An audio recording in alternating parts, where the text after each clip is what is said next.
Hi again. Today we are looking at section 3.2 in which we're going to start exploring exponential functions. Okay, so how is an exponential function different from what we've already been doing? Well, in the past we've said x squared or x cubed. Now it's 2 to the x or 3 to the x. Okay, so the x is in the exponent. What does an exponential function look like? It's b to the x. So some number, any number, to the x power. And we say that is an exponential function of base b. Okay? So in example 1, we're going to start by graphing an exponential function. Okay? Let's put use some numbers over here in the x. I'm just going to go from -3 to 3. And so start with 0 so we can get the hang of it before we go into the negatives. So 3 to the 0th power is 1, because anything to the 0th power is 1. Remember that? 3 to the first power is 3. 3 squared is 9. 3 cubed is 27. So we can go ahead and plot those points. 0, 1, 1, 3, and 2, 9. Of course, we're not going to go up to 27. That's okay. We don't need it. Okay, what about those negatives, though? Well, remember 3 to the -1 power, do I have space over here? No. Okay. Is 1 over 3. Okay? The negative exponent makes it go to the bottom of a fraction. So -1 is, where x is -1, y is 1/3. 3 to the -2, that's the same thing as 1 over 3 squared, remember? So that's 1 over 9. Even closer to 0. And then we've got very, very close to 0, so I'm not even worried about graphing this one, but 1 over 3 cubed would be 1 over 27. But this now we can graph pretty simply. And the fact is, with an exponential function, that as we go to the left here, okay, as x approaches infinity, or negative infinity, then f of x, our y values, are going to get closer and closer and closer to 0, but they're never going to get there. Okay? So, example 2, 2 to the -x. What's that going to look like?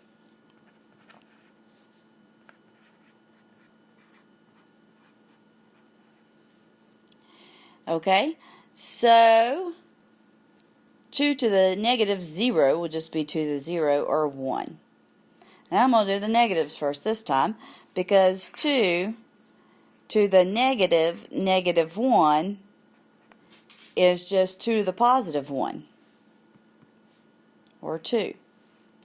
2 to the -2 is 2 to the +2, or 4. 2 to the -3 is 2 cubed, which is 8. Then if we go the other direction, 2 to the -1, there we have 1/2. And then we have 2 to the -2, 1/4. 2 to the -3 is 2 over 2 cubed, or excuse me, 1 over 2 cubed, which is 1/8. Okay, so basically all this did was flip to the x over the y-axis. So we can graph these. -3, 8,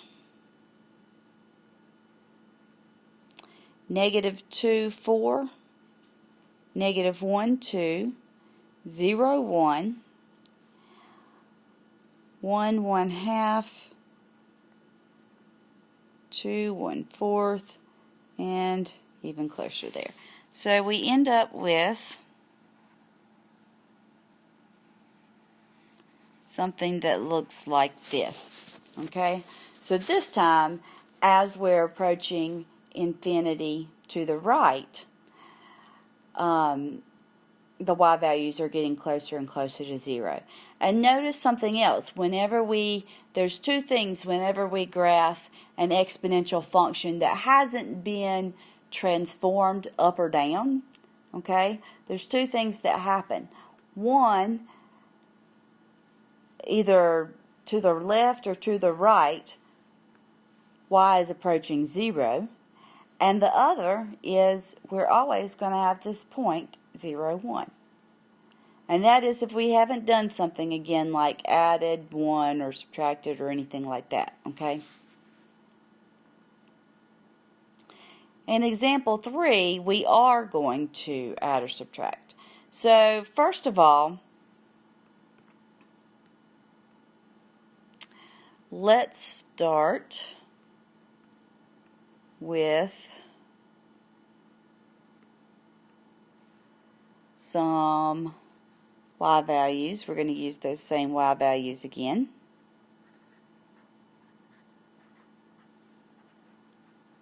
And we've got the function y, or 1 minus 2 to the x plus 1. Well, what does that mean? Okay. First of all, what is the parent function? Okay, that's going to be important to us. The parent function is, what is it without the plus and the minus and the negatives and all that? Just 2 to the x.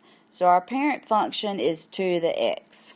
Okay, so the first thing we're going to look at is graphing 2 to the x. Okay, so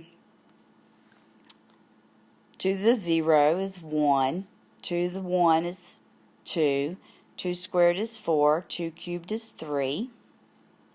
No, it's not. It's 8. Okay, 2 to the negative 1 is 1/2.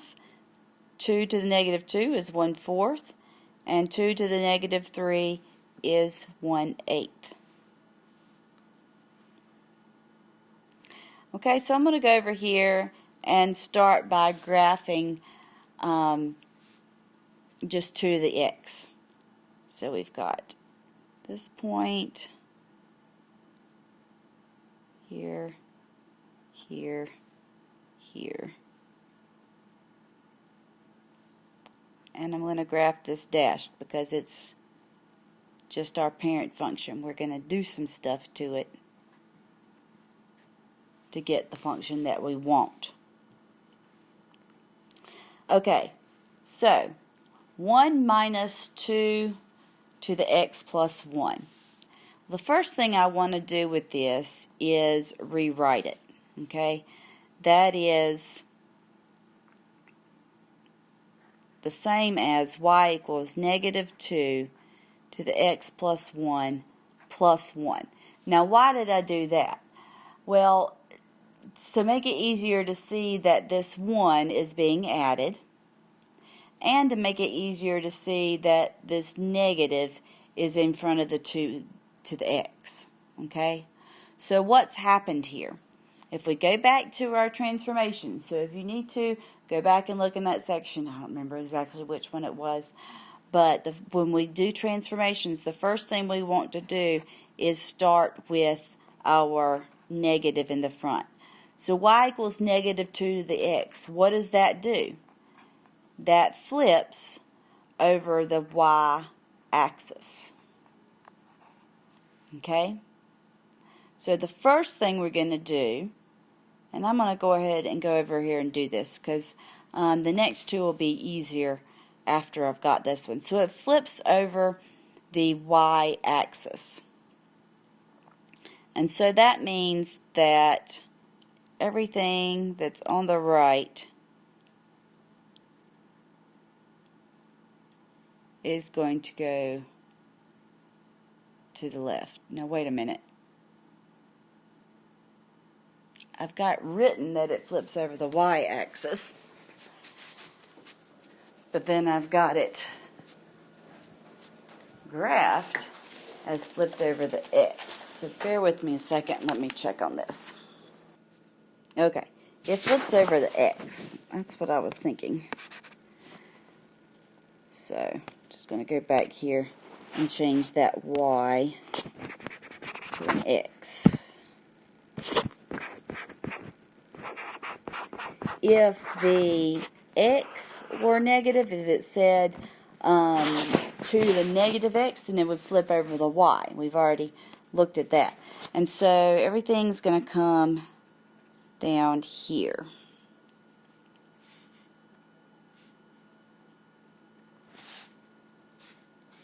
And I'm going to graph it dashed again because we're not quite done yet. Okay? So, what do the other two do? Okay? Well, if we look at y equals negative 2 to the x plus 1, what does that do? Okay? Remember, if the plus or minus 1 is in with the x, then it moves right or left. But if it's in with the x, then it's opposite. So that takes us to the left 1. And then what does the plus 1 on the end do? Just what we would think, up 1. Okay? So all our points from the red graph here are going to move left 1, up 1. So left 1, starting here. Left 1, up 1. Then this one, left, up, left, up. This one here, left, up. And then I'm going to go back to negative 1 half, and go left and up.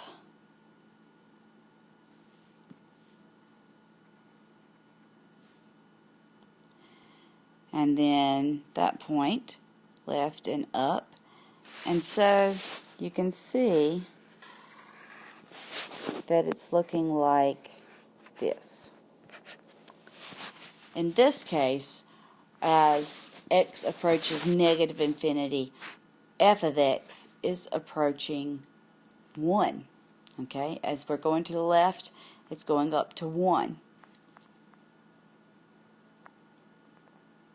And you can put the points on here if you like.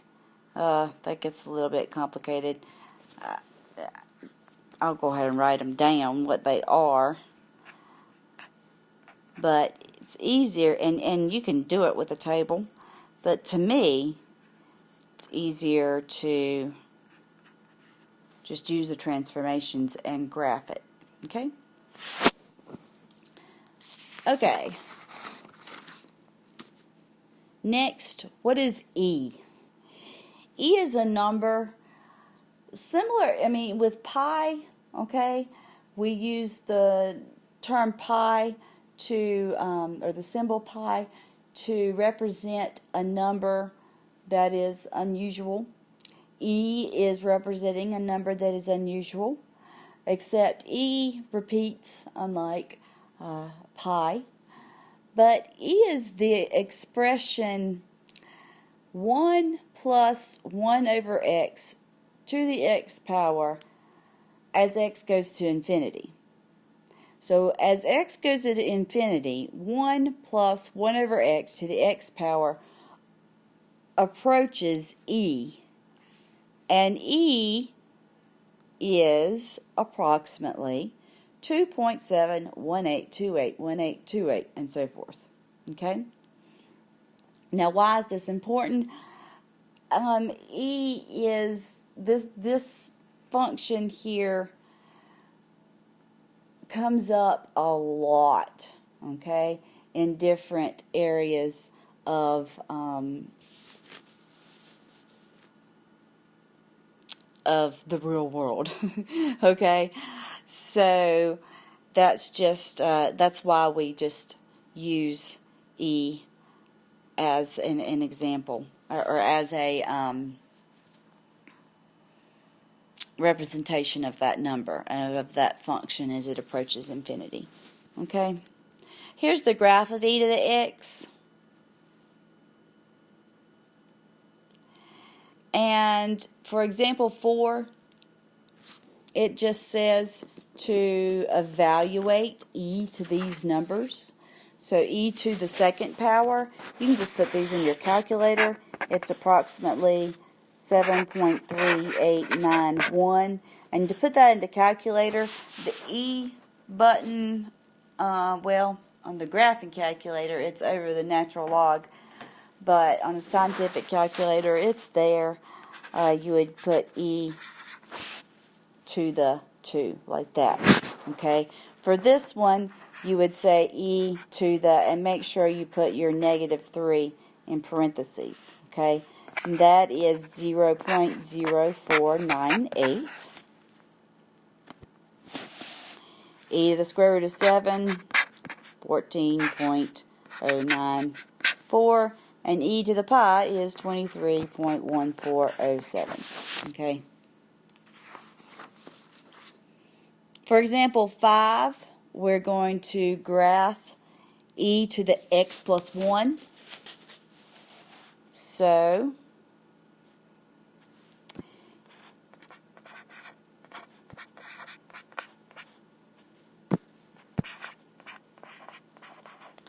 e to the x, e to the 0 is still 1, okay, and e to the 1 is approximately 2.7, right? E squared is approximately 7.4, and e to the third is approximately 20.3. So we can graph those first 3 there.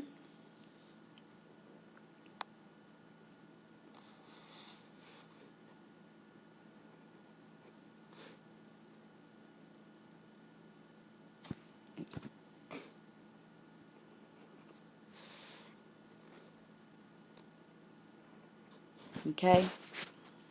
E to the -1 is approximately 0.4. E to the -2 is approximately 0.1.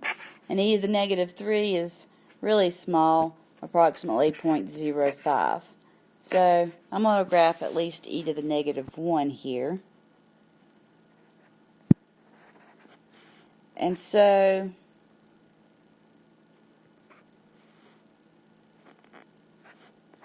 you can see e to the x, there it is. And so we want to do e to the x plus 1. Well, what does the x plus 1 do? It makes it go left 1. Okay? So everything's moving to the left 1. So this point goes to the left. This point goes to the left, and so forth.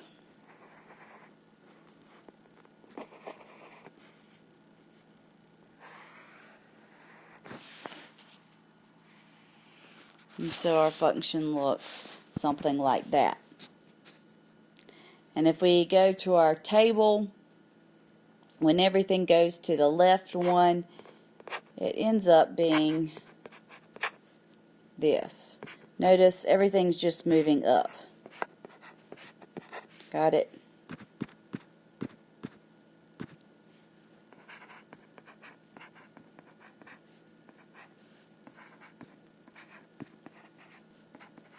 And that one's 54.6.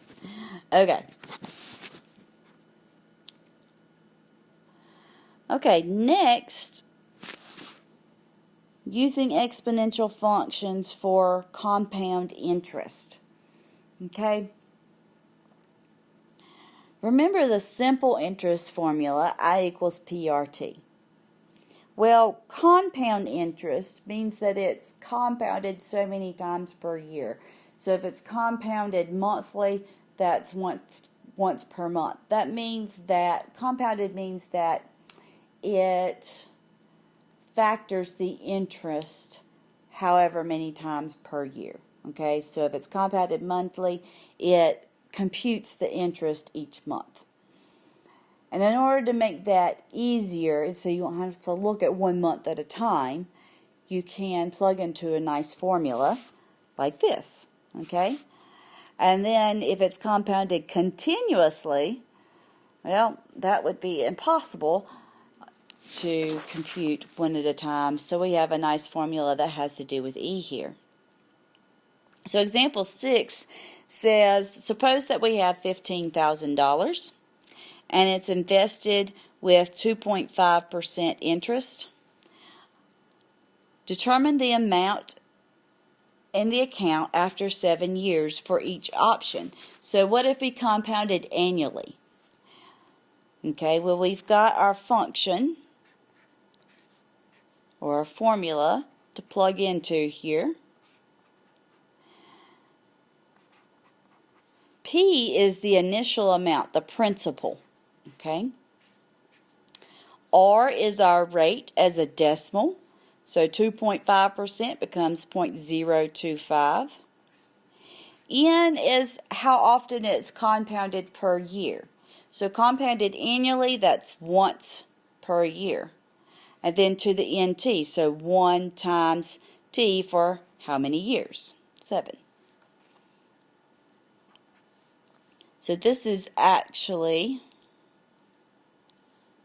once we put that in our calculator, we get $17,830.29. Okay? Compounded quarterly. Same type deal. The principal is $1,500.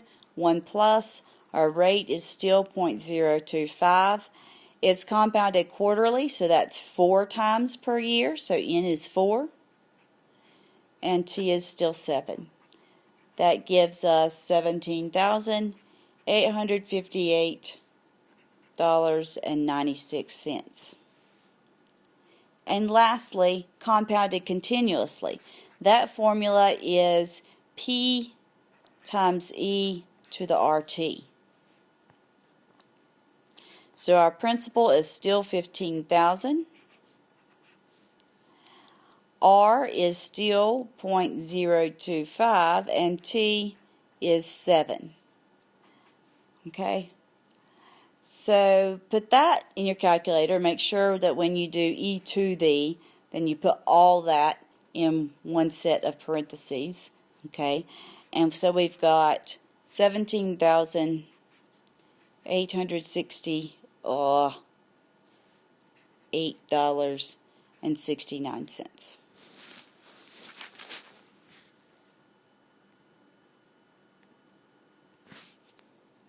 Okay. Exponential functions are also used for exponential growth or decay. In this case here, we're talking about exponential decay because we're talking about a half-life. Weapon-grade plutonium is composed of approximately 93% plutonium, 239.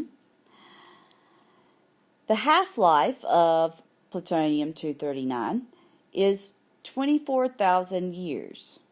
What is a half-life? That means that if you've got 10 grams of this stuff, then in 24,000 years it will have reduced to 5 grams. Okay? It's a very long time to take for this stuff to break down.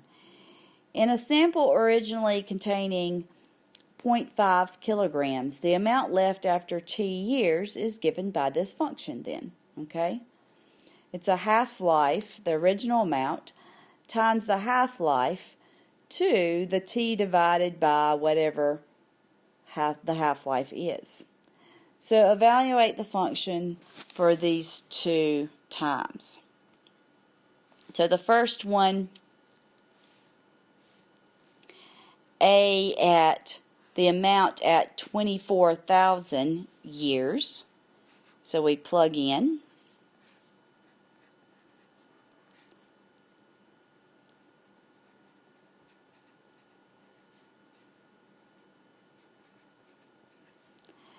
That's just to the first power. So all we've got here is half of 0.5, or 0.25 kilograms. And that makes sense, okay, because we said our half-life was 24,000 years, so it makes sense that we would have half in 24,000 years, right? And then it says, well, what about 72,000 years? How much would be left? Okay, so this one is a little more unusual to find out. So we've got 72,000 divided by 24,000, which is actually 3. And we're left with 1/16 of a kilogram.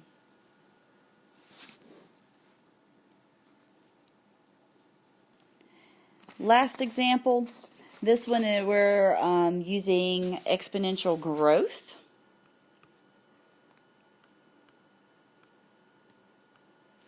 So a 2010 exponent of the population of Mexico is 111 million people, with a projected growth rate of 0.994% per year. At this rate, the population can be approximated by this function. So you've got your original amount times your rate plus 1, because it's growing, so we're adding 1. So 1.00994, we changed that percent to a decimal, and then to the tenth power. So evaluate P sub 4.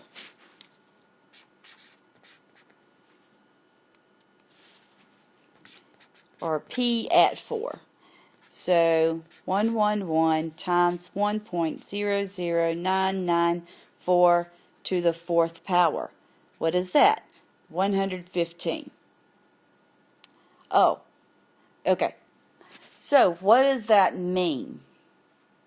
Okay, that means that 4 years after 2010, because it's T years, so 4 years after 2010, or in the year 2014,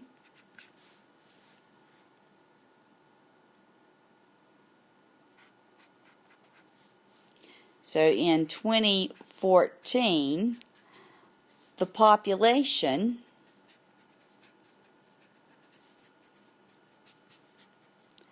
will be approximately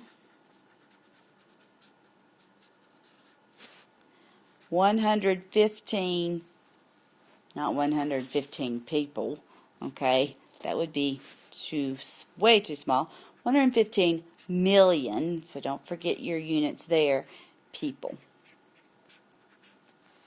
Okay? And then part B asks us to find P at 75. So we plug that in.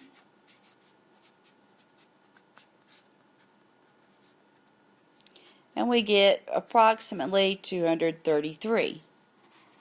So that means in the year 2085,